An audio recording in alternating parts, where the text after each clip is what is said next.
අද 2026 මැයි මාසේ 15 වෙනිදා. අද ලියන්නේ 934 වෙනි ටෙලිවැකිය. යාන්තම් වැස්ස ටිකක් මේ අඩු වේගන යනවා වගේ නේද? ඔව් අඩු වේගන යනවා වගේ. හැබැයි ඉතින් හුඟක් අහිංසක මිනිස්සු හොඳටම මේ වැස්සට තෙමුණා, තෙමෙනවා, හෙටත් තෙමේවි නේද? හැබැයි ඉතින් ඔය මේ සමහර වාසනාවන්ත උන්දලා ඉන්නවා. ඒගොල්ලෝ ඉතින් අවුවට වැස්සට එහෙම හුරු නැති අය. අවුවට වැස්සට හුරු නැති අය. ඔය මේ කියන්නේ මේ අහසින් වහින වැස්ස එහෙම නෙමෙයි. හොඳේ. ඔව්. ජීවිතයත් ඔය මේ එක જાතියේ වැහි වලට අහු වෙනවනේ නේද? රන් හැන්දෙන් මේ කිරි තොල ගෑවුදවිය නේද? ඔය එහෙම සමහරුන් ඔය ජීවිතේ වැසි වලට තෙමිලා නෑ කියලා අපි දන්නවා. ඒගොල්ලන්ට තෙමිලා පුරුදුත් නෑ මේ. හොඳේ. විශේෂයෙන්ම බලය සහ ධනය කියන සාධක දෙකම ඇති සමහරුන් තෙමෙනවා තියා තෙමෙන්න හිතපුවත් නැති රටක් මේක. හොඳේ. ඔව් තෙමෙනවා තියා තෙමෙන්න හිතපුවත් නැති රටක්. හැබැයි දැන් ඉතින් ඔය අහසින් වහින මේ වැසිත් අනෝරාවටම වහිනවා. හොඳේ. ඔව් ආයි දෙන එක දෙනවා නැති වෙන්න නේද? ඒ වගේමයි මීට පෙර තිබුණේ නැති හරි අමුතු රටක අමුතු වැස්සකුත් වහිමින් තියෙනවා කියලා හිතෙනවා. හොඳේ.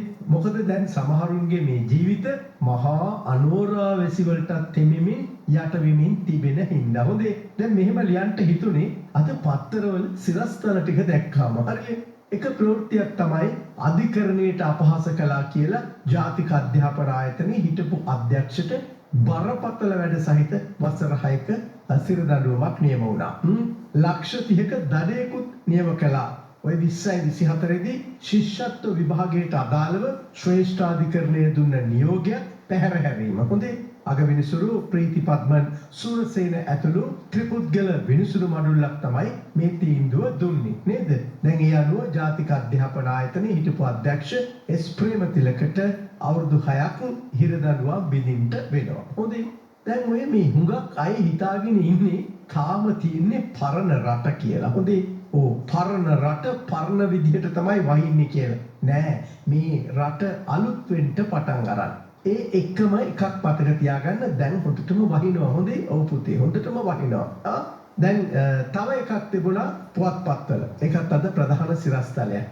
විත්තියේ මූලික විරෝධතා ඉවතට යෝෂිතට එරෙහිව නඩුව විභාගයට. යෝෂිත Taman නිවැරදි කරු කියයි කියලා. හරිද? දැන් මේ යෝෂිත කියන්නේ යෝෂිත රාජපක්ෂට. මහින්ද රාජපක්ෂගේ එක පුතෙක් නේද? නාමල්ගේ සහෝදරයෙක්. මොකද්ද මේ නඩුව? මුදල් විශුද්ධිකරණයේ වැළැක්වීමේ පනත යටතේ තමයි පවර්ලා තියෙන්නේ. මේ නඩුවේ නම් දෙකක් තියෙනවා. එකක් ඩේසිෆොරස්. අපි ඔය ඩේසි ආච්චි කියලා ආදරෙන් හඳුන්වන නම. අනික යෝෂිත රාජපක්ෂ. දැන් මේ නඩුවට ඩේසිෆොරස් ආච්චිව කැඳවන්නේ නැහැ. ඒකට හේතුව ඇගේ වයසත් එක්ක මොළය අක්‍රීය තත්ත්වයේ පැවතීම. හොඳේ. ඇයව මෙම නඩුවේ මුදා හැරීමක් පමණයි කරලා තියෙන්නේ. එහෙම නැතුව ඩේසිෆොරස්ව නිදොස් කොට නිදහස් කරලා නැහැ. හොඳට මතක තියාගන්න. හොඳේ. ඒ නිසා එක් අයෙකුව මුදා හැරලා තිබුණත් අනිත් කෙනාට විරුද්ධව නඩුව ඉදිරියට පවත්වගෙන යාමට නීතිමය බාධාවක් නැහැ කියලා කොළඹ මහාධිකරණ විනිසුරු උදේශ් රණතුංග ඊයේ තීන්දුව කළා. හොඳේ. ඒ අනුව යෝෂිතගේ පැත්තේ නීති තර්ක ඉවත දැමුණා. දැන් නඩුව අහන්න පටන් අරන් තියෙන්නේ. මේ නඩුවේදී යෝෂිත රාජපක්ෂට එරෙහි චෝදනා පත්‍රයේ දේපල මිලදී ගැනීම 5ක් ගැන වාර්තා වෙනවා. 2012 ඔක්තෝබර් 5 වෙනිදා රත්මලානේ කෙකටිය ප්‍රදේශයේ පිහිටි මිලියන 35.49ක් දලවශ රුපියල් කෝටි 3.5කට වැඩි පර්චස් 31ක විතර ඉඩම. ඊළඟට 2013 ජූනි 6 තමයි ඔක නිලා තියෙන්නේ. එතකොට දෙහිවල බටහිර කවුඩාන ප්‍රදේශයේ පිහිටි රුපියල් මිලියන 4.5ක් වටින පර්චස් 12.04ක් 12.4ක් එහෙම කියමුකෝ නේද? එතකොට මිලියන 4.5යි කියලා කියන්නේ ලක්ෂ 45ක් විතර වටින. හරිද? ඊළඟට මිලියන 22.5ක් කියන්නේ රුපියල් කෝටි 2.5ක් විතර වටින පර්චස් 10ක ඉඩම. ගල්කිස්ස ගාලු පාරේ පිහිටි රුපියල් ලක්ෂ 35ක් විතර වටින පර්චස් 2.6ක ඉඩම. ඊළඟට 2013 වසරේ ජූලි 18 වෙනිදා ලියන ලද පර්චස් 5ක ඉඩම. එහි වටිනාකමත් රුපියල් මිලියන 4.5ක් වත් ලක්ෂ 45ක් විතර එනවා. දැන් මේ ඉඩම් වලින් කොටස් 4ක්ම ඒක මතක තියාගන්න. මේ ඉඩම් වලින් කොටස් 4ක්ම ශ්‍රීලංති රාජපක්ෂට අයත් පර්චස් 18ක ඉඩමක් කේන්ද්‍ර කරගෙන කියන්නේ වටේ තමයි ඒවා තියෙන්නේ. අරගෙන තියෙන්නේ එහෙම තමයි. හොඳේ. මේ ඉඩම් පහේම ගැනුම්කාරිය තමයි ඩේසිෆොරස් ආච්චි. ඩේසිෆොරස් ආච්චි.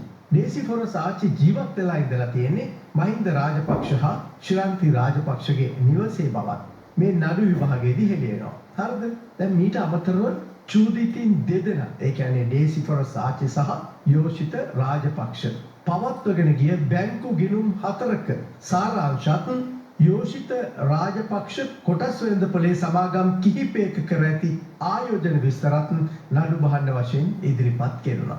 දැන් මේ නඩුව හරිම සිත් ගන්නා සුළුයි. මේ නඩුව හරිම සිත් ගන්නා සුළුයි. යෝෂිත රාජපක්ෂ නාවික හමුදාවේ සේවය කළ කාලය තුල වැටුප හැටියට ලැබිච්ච සම්පූර්ණ මුදල රුපියල් ලක්ෂ 75ක් විතර තියනවලු ඒක අරගෙන නැහැලු. හොඳේ. දැන් ඩේසි ආච්චිගේ මේ සේවක අර්ථ සාධක අරමුදලේ සම්පූර්ණයෙන්ම තිබිලා තියෙන්නේ රුපියල් 3300යි. හොඳේ. ඉතින් ටික දැන් ඉතින් මේ ලියන්ට යන්නේ මගේ සුපුරුදු ටෙලිවැකියේ නඩුව අහවරයි. හොඳේ. රයිට් එක ඉස්සරහට යනවා. මේ ලෝකේ හැටි එහෙම තමයි මෙහෙම තමයි කියලා හිතාගමු. හොඳේ. සමහරව ඉන්නවා රැකියාව කරනවා වැටුප ගිණුමට යනවා ජීවත් වෙන්න වෙන ආදායම් මාර්ග තියෙනවා අර වැටුප කඳු වගේ ගොඩ ගැහෙනවා. හරිද? බහුතරයක් මිනිස්සු ඉන්නවා වැටුප ගන්නවා බස් එකට කෝච්චියට ලෙඩ දුක් බෙහෙත් ළමයින්ගේ කෑම පොත්පත් ටියුෂන් ගෙවල් කුලි ගත්ත ලෝන් ආදියට ගෙවලා ඉවර වෙනවා. ඊළඟ වැටුප එනකොට තව කීයක් හරි කාගෙන් හරි ණයට ගන්න වෙනවා. දැන් එහෙම මිනිස්සු තමයි අවාසනාවකට මේ රටේ 90%කට වැඩියෙන් ඉන්නේ. ඒ නිසා වැටුපක් ලැබුණත් ඒකට අත තියන්නේ නැතුව ඉඩකඩම් යාන වාහන නේද? ඒවා මෙලදී ගන්න මුදල් කළමනාකරණය කරගන්න ක්‍රමය පින්වත් කුමාරවරුන්ගෙන් ඉගෙන ගත යුතු තිබෙනවා. කාගෙන්ද ඉගෙන ගන්න ඕනේ? පින්වත් කුමාරවරුන්ගෙන්.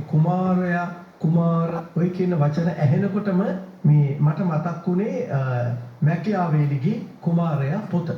මැකියාවෙලි ලිව්වනේ දේශපාලනය ගැන නේද? එතකොට මේ ඊට වඩා හරි අපූර්ව පොතක් අපේ මේ කුමාරවරුන්ට ලියන්න පුළුවන්. ඒකට සහායක් හැටියට ඕනේ නම් නමක් යෝජනා කරන්න. වැටුපට අත තියන්නේ නැතුව ප්‍රකෝටිපතියන් වන හැටි. වැටුපට අත තියන්නේ නැතුව ප්‍රකෝටිපතියන් වන හැටි. හොඳයි. ටෙලිවැකිය ඉවරයි. හරි. Oh,